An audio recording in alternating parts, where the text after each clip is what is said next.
Students, welcome to Soumya's commerce station. तो अभी हम लोग कौन सा चैप्टर कर रहे हैं? Nature and terminology of accounting. तो इसका एक पार्ट आ चुका है जिसमें आपको ये बता दिया गया था कि अकाउंटिंग बेसिकली क्या होती है, अकाउंटिंग कैसे होती है। उसका आपने एक डेफिनेशन देखी थी जिससे आपको उसके थोड़े से प्रोसेस का पता चला था। फिर भी अगर आपको वो डेफिनेशन समझ में नहीं आई है तो उसकी कोई भी इशू नहीं है, बिकॉज धीरे धीरे जब इस चैप्टर में हम आगे बढ़ेंगे तो अकाउंटिंग के कॉन्सेप्ट को ही अच्छे से समझेंगे।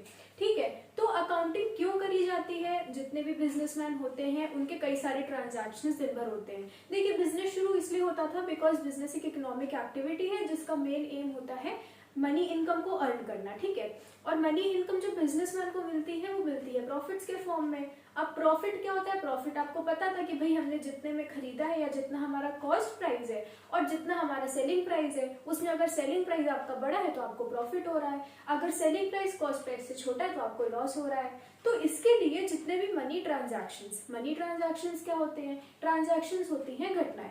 ठीक है, बिजनेसमैन के साथ दिन भर कई सारे घटनाएं होती है, कभी कुछ हो रहा है ऑफिस के अंदर, कभी कुछ हो रहा है। कुछ ऐसे ट्रांजैक्शंस होते हैं जिसमें मनी इन्वॉल्व होता है, कुछ होते हैं जिसमें मनी इन्वॉल्व नहीं होता है। तो अकाउंटिंग कहती है कि भाई जितने भी मनी के वाले ट्रांजैक्शन है जहां पर बिजनेसमैन या तो मनी दे रहा है या मनी ले रहा है। ठीक है, मनी का क्या हो सकता है? या तो आप मनी किसी को देते हो या किसी से आप लेते हो। तो बिजनेसमैन अगर किसी को मनी दे रहा है या किसी से मनी ले रहा है तो उन ट्रांजैक्शन को हमें रिकॉर्ड करना पड़ेगा, और तभी हम साल के एंड में, अकाउंटिंग ईयर के एंड में ये जान पाएंगे कि बिजनेस को प्रॉफिट हुआ है या लॉस हुआ है। ठीक है, उसके बाद अकाउंटिंग की एक डेफिनेशन देखी थी, उसमें कई सारे टर्म्स आप उससे फेमिलियर हो गए थे। अब इस वीडियो में हम देखेंगे कि अकाउंटिंग जो है उसके फीचर्स क्या होते हैं। फीचर्स क्या है? धीरे धीरे जब आप फीचर्स को समझोगे तो एक थोड़ा सा और आपका ये इसका व्यू एक्सपैंड होगा कि अकाउंटिंग बेसिकली क्या है। और इस चैप्टर के एंड तक और जो इसके बाद वाला चैप्टर है, जब इन दोनों को हो जाएगा तो आप अकाउंटिंग को बहुत अच्छे से समझ सकते हो। ठीक है, क्योंकि अकाउंटिंग जो है आपकी 9th एंड 10th की बहुत इंपॉर्टेंट है, इसलिए बिकॉज 11th एंड 12th में अगर आप परस्यू करते हो तो अकाउंटेंसी आपका एक सब्जेक्ट है। ठीक है, सो फॉर दैट पर्पस आपका बेसिक्स बिल्कुल क्लियर होना चाहिए। तो बेसिक है। अब हम लोग शुरू करेंगे इसमें features of accounting. Features of accounting. Features of accounting मतलब अकाउंटिंग की क्या कैरेक्टरिस्टिक्स है। अब आपको ये देखिए बताया गया था कि फीचर्स की जगह वो एग्जाम में कोई भी टर्म आ सकता है, कैरेक्टरिस्टिक्स हो गया। ठीक है, तो क्या वो टर्म दे रहे हैं वो उन पे डिपेंड करता है। आपको पता होना चाहिए फीचर्स एंड कैरेक्टरिस्टिक्स एक ही चीज होते हैं। ठीक है, तो अकाउंटिंग के फीचर्स क्या है? फर्स्ट फीचर कहता है कि अकाउंटिंग आपका आर्ट भी है एज वेल एज अकाउंटिंग आपकी साइंस होती है। अब आप सोचोगे कि ऐसा कैसे पॉसिबल है? एक चीज को हम आर्ट भी बोलते हैं और साइंस भी बोलते हैं, ऐसा क्यों होता है? तो इसके लिए हमें ये जानना है कि आर्ट और साइंस होती क्या है। देखिए, आर्ट क्या होती है? यहाँ आर्ट का मतलब ये नहीं कि ड्राइंग बना रहे हो, पेंटिंग बना रहे हो। आर्ट का यहाँ मतलब है कोई स्किल। ठीक है, कोई स्किल। ठीक है, किसी चीज को करने की जो स्किल होती है उस स्किल को आर्ट कहते हैं। एंड साइंस क्या है? साइंस होती है वो चीजें जो आपकी प्रिंसिपल्स पर बेस्ड होती है, जिनके लिए जो प्रिंसिपल्स पर बेस्ड होती है एंड इनके लिए फंडामेंटल रूल्स बनाए गए होते हैं। अब आप पूछोगे ऐसा क्या होता है ये फंडामेंटल रूल्स एंड प्रिंसिपल्स? क्या, जैसे कि आप साइंस में क्या होता है? Physics, chemistry, biology. ठीक है, तो अगर आप फिजिक्स की बात करो तो फिजिक्स में कई सारे लॉज हैं, कई सारे रूल्स होते हैं, प्रिंसिपल्स होती हैं, और ये रूल्स चेंज नहीं होते हैं। ठीक है, साइंस की अगर आप बात करिए तो साइंस में अगर आप केमिस्ट्री में देखो, केमिस्ट्री में सोडियम जो है वो Na है तो वो Na ही रहेगा, उसको आप चेंज नहीं कर सकते हो। लेकिन अगर आप आर्ट की बात करो, अगर आर्ट में कोई स्किल है तो उस स्किल को, अगर आप पेंटिंग की बात करो, एज अ स्किल पेंटिंग की बात करो, तो जरूरी नहीं कि उसमें आपको जो फिक्स है सेम उसी तरीके से चीजों को बनाना है। ठीक है, नए नए क्रिएटिविटी आप उसमें दिखा सकते हो, बट क्रिएटिविटी आप साइंस में नहीं दिखा सकते हो, बिकॉज वो क्या है? वो आपके प्रिंसिपल बेस्ड है, फंडामेंटल लॉज पर बेस्ड है। तो यहाँ पर कहा जा रहा है कि अकाउंटिंग में आर्ट के फीचर्स भी प्रेजेंट है एंड साइंस के फीचर्स भी प्रेजेंट है। कैसे? देखो, अकाउंटिंग होती क्या? अकाउंटिंग में सिंपल सा आपको बस इतना जानना है कि रिकॉर्ड करने हैं मनी ट्रांजैक्शंस, रिकॉर्ड करने हैं मनी ट्रांजैक्शंस। ठीक है, रिकॉर्ड करने हैं कौन से ट्रांजैक्शंस? Monetary transactions. अब ये जो मॉनेटरी ट्रांजैक्शंस रिकॉर्ड करने हैं, तो इसमें देखिए जो ये रिकॉर्डिंग का काम है, जो उनको बुक्स में लिखने का काम है, उन रिकॉर्डिंग्स को प्रेजेंट करने का जो काम है, किस वे में आप उसको बना रहे हो, वो एक आर्ट है। जब आप आगे पढ़ोगे तो आप देखोगे जितनी भी चीजें बन रही हैं, journal, ledger, balance sheet, trial balance, profit loss account, trading account, इन सब का एक फॉर्मेट बना दिया गया है कि आपको इस फॉर्मेट में इसको प्रेजेंट करना है। कई बार इस फॉर्मेट में चेंजेस भी करने पड़ जाते हैं, not in that actual format but in the way of presenting, उसमें चेंजेस करने पड़ जाते हैं और वो अकाउंटेंट है उसकी पर्सनल स्किल पर डिपेंड करता है।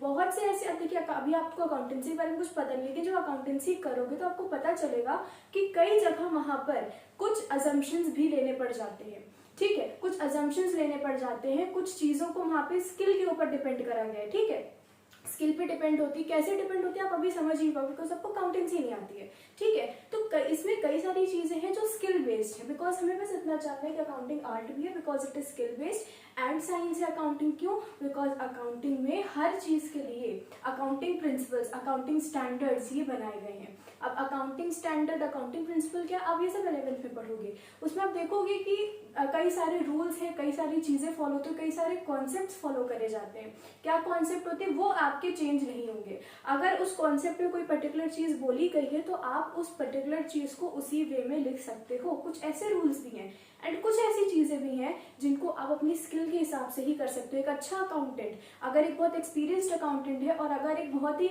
न्यू अकाउंटेंट है, ठीक है, जो कि एकदम क्या कहते हैं नोवियल है, वो क्या है, उन दोनों में उस चीज को करने में एक डिफरेंस आएगा, ठीक है, बिकॉज अकाउंटिंग में कई चीजें स्किल बेस्ड होती है एंड स्किल आपको कैसे आएगी, प्रैक्टिस करने से आएगी। तो यही कहा गया है कि अकाउंटिंग आर्ट भी है, साइंस भी है। आर्ट इसलिए because it is skill based, skill की जरूरत है अकाउंटिंग में, एंड साइंस इसलिए बिकॉज सिंस साइंस जो होती है वो फंडामेंटल प्रिंसिपल्स पे बेस्ड होती है, इसलिए अकाउंटिंग भी है, सिंस अकाउंटिंग के भी कई सारे फंडामेंटल प्रिंसिपल्स हैं, कई सारे कॉन्सेप्ट्स हैं, उन पर ये बेस्ड है, सो अकाउंटिंग साइंस भी होती है। तो ये इस पॉइंट में आपको फर्स्ट फीचर बताया गया अकाउंटिंग का। उसके बाद आपका जो सेकंड फीचर आता है वो कहता है फाइनेंशियल ट्रांजैक्शंस। अब ये जो सेकंड फीचर है फाइनेंशियल ट्रांजैक्शंस, ये आपको देखिए लास्ट वीडियो से ही बताया जा रहा है, ठीक है भाई। हमें केवल वही ट्रांजैक्शंस रिकॉर्ड करने हैं जो फाइनेंशियल नेचर के हों। फाइनेंशियल का क्या मतलब हुआ, जिसमें मनी का इन्वॉल्वमेंट हो। अगर पैसा है उसमें किसी भी फॉर्म में, कैश में, क्रेडिट में, किसी भी फॉर्म में अगर पैसा है, पैसे की बात हो रही है उस ट्रांजैक्शन में, पैसे का लेन देन हो रहा है, तो आपको वो अकाउंटिंग में रिकॉर्ड करना है। एंड अगर कोई ऐसा ट्रांजैक्शन है जिसमें there is no involvement of money, it is not a financial transaction, then you don't have to record that transaction, even though उस चीज से बिजनेस पे बहुत बड़ा इफेक्ट पड़ रहा हो। फॉर एग्जाम्पल, अगर जो बिजनेसमैन है उसने सेल करा अपना गुड और उसके बदले में उसको 100 रुपीज मिले, तो वो उस चीज को रिकॉर्ड करेगा क्योंकि उसने गुड सेल करा और उसको पैसा मिला। सिंस इस एक्टिविटी में पैसा इन्वॉल्व था, बिजनेस के अंदर आया, तो वो उस चीज को नोट कर देंगे, रिकॉर्ड करेंगे अकाउंटिंग में। लेकिन अगर प्रोडक्शन डिपार्टमेंट और जो आपका स्टोर्स डिपार्टमेंट है या और कोई डिपार्टमेंट, इनके बीच में झगड़ा हो जाए, ठीक है, इनके बीच में झगड़ा हो जाए, अगर कोई कॉन्फ्लिक्ट हो जाए जिसकी वजह से हो सकता है कंपनी जो है बिजनेस है उसकी सेल्स कम हो जाए या फिर और किसी तरह का इम्पैक्ट पड़ जाए, एम्प्लॉयज अगर स्ट्राइक पर चले जाए जिससे उनका काम रुक जाए, लेबर अगर स्ट्राइक में चले जाए जिससे एक हफ्ते का उनकी प्रोडक्शन बंद हो जाए, तो इससे भी उनके बिजनेस पर इम्पैक्ट पड़ेगा। बट सिंस इन चीज़ों को मनी के टर्म्स में हम मेजर नहीं कर सकते, क्या आप बता सकते हो कि अगर एक एम्प्लॉय एब्सेंट है या एम्प्लॉयज स्ट्राइक पर चले गए तो बिजनेस को कितने अमाउंट का नुकसान हुआ, आप नहीं बता सकते हो, because it can't be measured in terms of money. तो ये रिकॉर्ड नहीं होगा, दो इसका इम्पैक्ट पड़ेगा बिजनेस पे। तो कह रहे हैं कि चाहे इम्पैक्ट पड़े, चाहे उस एक्टिविटी का, उस ट्रांजैक्शन का इम्पैक्ट पड़े, बट अगर वो मनी के टर्म्स में मेजरेबल नहीं है तो हम उसको रिकॉर्ड नहीं करेंगे। हमें केवल उन ट्रांजैक्शंस को रिकॉर्ड करना है which can be measured in terms of money, ठीक है। ये सेकंड आपका था फीचर। थर्ड फीचर आपका कहता है रिकॉर्डिंग। रिकॉर्डिंग क्या है, वही जो आपको फर्स्ट स्टेप बताया गया था। अच्छा, अभी एक्सप्लेनेशन में कई बार रिकॉर्डिंग वर्ड मैंने यूज करा, बट रिकॉर्डिंग का क्या मतलब, यहाँ पे वो रिकॉर्डिंग जो अब आप पढ़ोगे वो रिकॉर्डिंग नहीं, वो जनरली रिकॉर्डिंग का बताया गया था कि अकाउंटिंग में लिखना, ठीक है, किसी भी वे में। बट यहाँ रिकॉर्डिंग का जो पर्टिकुलर मतलब है वो आप समझोगे। रिकॉर्डिंग क्या होती है, रिकॉर्डिंग जैसे आपको बताया गया था कि जब भी कोई ट्रांजैक्शन होता है तो सबसे पहले उसको एक बुक में रिकॉर्ड करा जाता है जिसको हम बोलते हैं book of original entry. Book of original original entry होती है और उस बुक का एक नाम दिया गया है and it is journal, JOURNAL। General नहीं, बहुत बच्चे जर्नल को जनरल लिख देते हैं, but it is journal. Journal होती है एक बुक, सबसे पहली बुक होती है, प्राइमरी बुक होती है, और उसको उसमें जो है आप नोट करते हो, उसमें सबसे पहले रिकॉर्ड करते हो। ये जो जर्नल होती है ये 8 टाइप की होती है।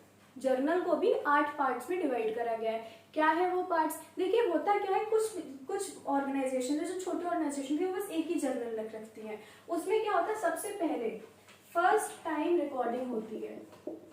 अगर सेल हुई, पैसा आया या हमने कुछ परचेज करा और पैसा पे करा, तो उस चीज को सबसे पहले जब लिखा जाता है उस बुक को हम जर्नल बोलते हैं। अब क्या होता है कि जो जर्नल होती है ऑर्गेनाइजेशन के साइज पे डिपेंड करती है। 8 टाइप की जर्नल होती है। कितनी होती है? 8 टाइप्स की जर्नल होती हैं, और डिपेंड करता है ऑर्गेनाइजेशन की साइज पे वो कितनी जर्नल्स रखना चाहते हैं। वो चाहे तो केवल 1 रखे, वो 8 रख ले या 6-7 रख ले, जितना उनके भी जितना जिस टाइप का उन पे काम होता है वो उस हिसाब से डिसाइड करते हैं अपना कि उन्हें कितनी जर्नल्स को यूज करना है अपनी ऑर्गेनाइजेशन में। ठीक है, अब ये जो 8 टाइप की जर्नल होती है कौन सी होती है? देखो ये आपकी होती है, पहली होती है journal cash book, purchase book, purchase returns book,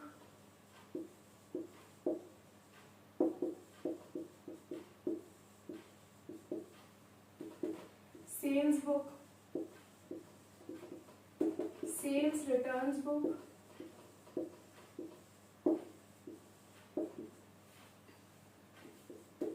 bills receivable book,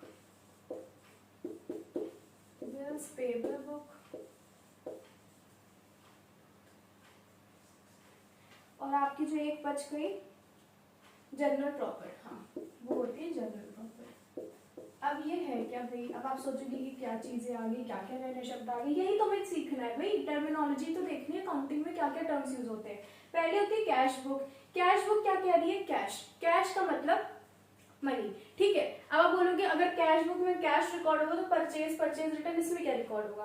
देखो क्या होता है कि अगर कोई ऐसा ट्रांजैक्शन हो रहा है जिसमें मनी कैश के फॉर्म में मिले, नोट्स, रुपीज या कॉइन्स के फॉर्म में अगर मनी मिल रहा है, या रुपीज या और कॉइन्स के फॉर्म में मनी दिया जा रहा है, तो वो कैश बुक में रिकॉर्ड हो जाएगा। बाकी सब जो है उनमें जनरली कैश, रुपीज और उसके नोट्स और कॉइन्स के फॉर्म में नहीं मिलता है। तो कैसे मिलता है भाई? क्रेडिट पे। आपने चेक सुना होगा, चेक से लोग पेमेंट करते हैं। अभी आप अगर स्कूल की फीस, कई बार स्कूल की फीस आप चेक से पेमेंट करते हो, तो चेक से पेमेंट या क्या आप कोई नोट दे रहे हो, क्या आप कोई कॉइन दे रहे हो? अगर नोट और कॉइन नहीं दे रहे हो तो वो आपकी कैश पेमेंट नहीं होती है। या अगर आपको नोट एंड कॉइन के फॉर्म में पेमेंट नहीं मिल रही तो वो आपकी कैश रिसीवेबल नहीं होती, कैश रिसीट नहीं होती है। तो काजरा पहला आपकी कैश बुक होती है जिसमें कैश के ट्रांजैक्शन रिकॉर्ड होते हैं। फिर परचेज बुक होती है। परचेज क्या होता है? जब सामान खरीदा। अभी ये सारे टर्म्स आप आगे डिटेल में पढ़ोगे इसी चैप्टर में आके। अभी एकदम शॉर्ट में, परचेज बुक में जो परचेज करा वो, परचेज रिटर्न बुक में जो हमने खरीदा, जो बिजनेस ने खरीदे को, ये सारी चीजें रिकॉर्ड होंगी बिजनेस के पर्सपेक्टिव से।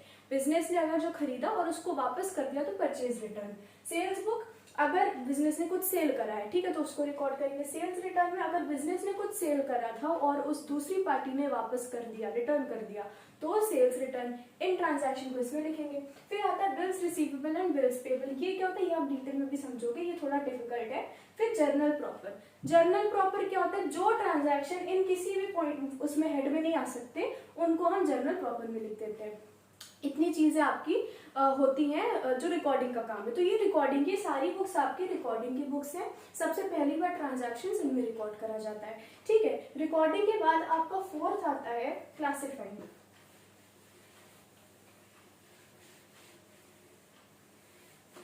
तो रिकॉर्डिंग के बाद आपका फोर्थ जो आ रहा है फीचर वो होता है क्लासिफाइंग। क्लासिफाइंग का क्या मतलब है? क्लासिफाई करना, क्लासेस बना देना। क्लासेस बना देना। आपके स्कूल में क्लासेस है, first class, second class, third class. हमने क्या करा, यहाँ पे अकाउंटिंग हो रही तो हमने बना दिया अकाउंट्स। जैसे आपके में क्लासेस बना, क्लासिफाइंग कहाँ से है? क्लासेस से। आपने क्लासेस बना दिए, आपने ग्रुप्स बना दिए। ठीक है, आपने क्या करे, ग्रुप्स बना दिए। अब जितने भी फर्स्ट क्लास के बच्चे हैं वो सब सेम एज के होंगे। ठीक है, सिमिलर होंगे। तो ऐसे यहाँ पे क्या है, क्लासिफाइंग का मतलब है कि जो जो चीजें आपने रिकॉर्ड करी है। अब देखो रिकॉर्डिंग कैसे होती है, जब आप अभी जर्नल देखो तो आपको पता चलेगा अकाउंट बनाए जाते हैं। अकाउंट क्या होता है आप समझ जाओगे आगे। अकाउंट बनाए जाते हैं, तो अगर सेम अकाउंट है, सेम चीजों का अकाउंट है, तो उसको एक तरफ लिखा जाएगा। कैसे, अगर आज का दिन है, आज का दिन है, फर्स्ट डे की बात की जा रही है, और उसमें क्या हुआ, रिकॉर्ड करा गया कि भाई हमने कैश को पे कर दिया बिजनेस ने, क्योंकि उसने परचेज करा था सामान को।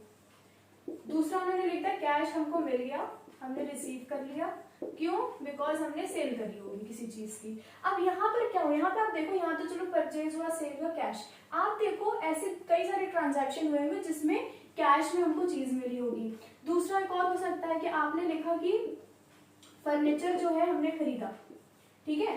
दूसरा आपने लिखा फर्नीचर हमने सेल कर दिया, ठीक है, ये परचेज कर लिया फर्नीचर, ये सेल कर दिया। तो यहाँ पे देखो, अब ये सब जरूरी थोड़ा है कि आपने अभी फर्नीचर खरीदा तुरंत आप सेल कर दोगे, ऐसा तो नहीं है। मान लीजिए आपने आज खरीदा, आप क्या कहते हैं 2-3 महीने के बाद उसको सेल कर दो, तो क्या होगा, अब आपको देखना पड़ेगा कि भाई फर्नीचर का अगर हमको जानना है मेरे पास कितना फर्नीचर है, तो हमें देखना पड़ेगा साल में सब छाट के फर्नीचर कहाँ कहाँ हमने लिखा है, कब का फर्नीचर खरीदा। तो इसी काम को आसान बनाने के लिए क्या किया है कि भाई आपने रिकॉर्ड तो करा है date wise, recording date wise होती है, टाइम वाइज, जैसे जैसे हो रहे ट्रांजैक्शन वैसे से रिकॉर्ड हो जाते हैं। डेट वाइज रिकॉर्डिंग हो रही है, लेकिन जरूरी थोड़ा ना है कि आपको तो साल भर का जानना है, आपको पूरे 365 डेज का जानना है कि आपने कितना क्या चीज करी है। तो उसके लिए आपको जानना पड़ेगा हर पर्टिकुलर अकाउंट के बारे में, हर पर्टिकुलर आइटम के बारे में। अब अगर मैं फर्नीचर के बारे में आखिरी में साल के एंड में जानना, तो साल में फर्नीचर के साथ बहुत कुछ किया गया होगा, फर्नीचर खरीदा गया होगा, फर्नीचर और लाया गया होगा, कुछ फर्नीचर सेल कर दिया गया होगा, कुछ खराब हो गया होगा, कुछ चोरी हो गया होगा। तो ये सब एक साथ तो हुआ नहीं होगा, इसके हमें एंट्री दो अलग अलग मिलेगी जर्नल में, कभी इस दिन, कभी 2 महीने बाद। तो हमें पूरी जर्नल छांटनी पड़ेगी बैठ के, कहाँ कहाँ इस फर्नीचर की एंट्री है। तो यही कहा गया कि आप क्या करो ना, कि जितना फर्नीचर से रिलेटेड काम है उसको एक बना दो, एक क्लास बना दो, एक अकाउंट बना दो फर्नीचर का, और सारी फर्नीचर की चीजें आप उसमें लिख दो। ये होता है क्लासिफाइंग।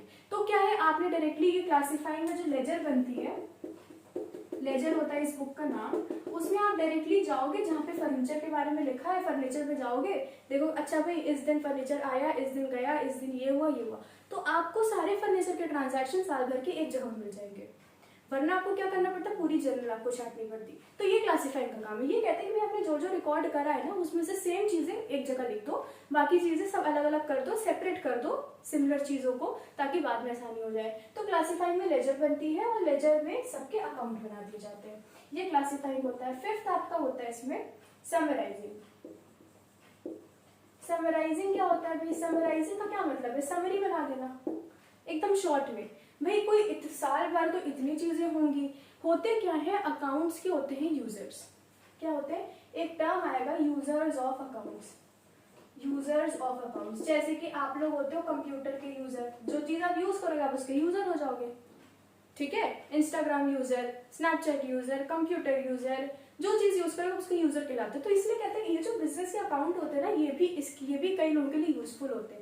बहुत से लोग इन अकाउंट्स को यूज करते हैं। सबसे पहली बात, जो खुद बिजनेसमैन है, बिजनेसमैन अपने अकाउंट्स को यूज करेगा, उसको देखेगा कि भाई हमारे बिजनेस को क्या हुआ।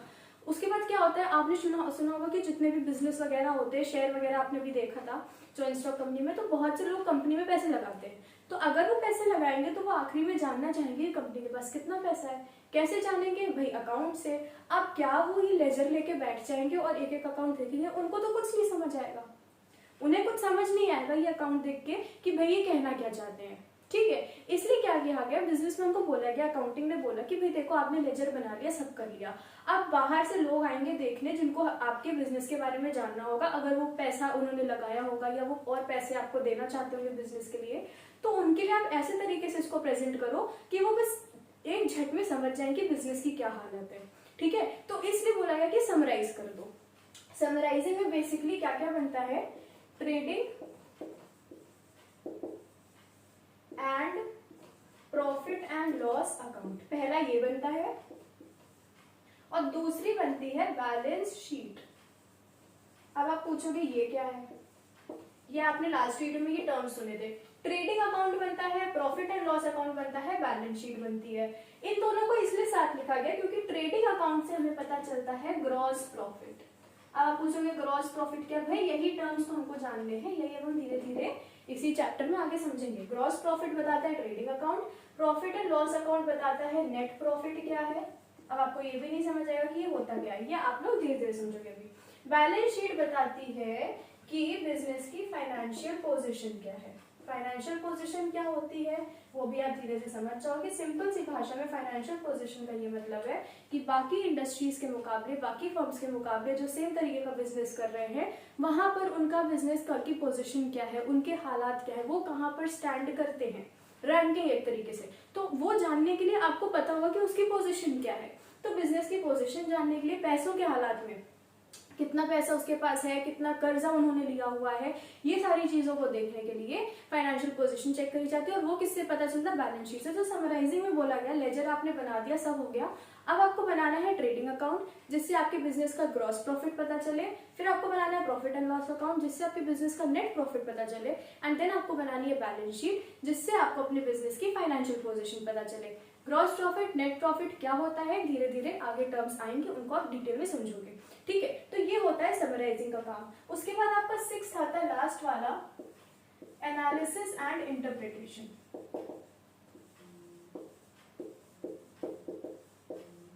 एनालिसिस एंड इंटरप्रिटेशन, अब ये क्या है भी देखो।